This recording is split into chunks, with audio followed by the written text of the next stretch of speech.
का खैर मकदम। लिसानी खेल में आज की सरगर्मी है तस्वीरी जुमले। मकसद तस्वीरों की मदद से जुमले पूरे करना। हिदायत दिए गए जुमलों में दो दो तस्वीरें हैं और एक एक खाली खाना है। तस्वीरों को अल्फाज में ढालकर खानों में मुतज़ाद अल्फाज लिखिए। आग गर्म है लेकिन आइसक्रीम ठंडा है। दरवाज़ा खुला है लेकिन खिड़की बंद है।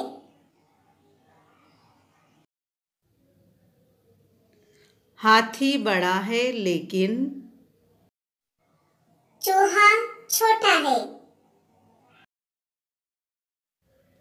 जिराफ ऊंचा है लेकिन खरगोश ठिगना है। गेंडा मोटा है लेकिन हिरन दुबला है। लकड़ी सख्त है लेकिन फूल नर्म है। संतरा खट्टा है लेकिन आम मीठा है।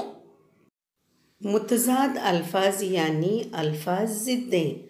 बच्चों, आप अपने उस्ताद की निगरानी में मज़ीद मुतज़ाद अल्फाज यानी अल्फाज और ज़िद्दें लिखिए और ज़बानी याद कीजिए।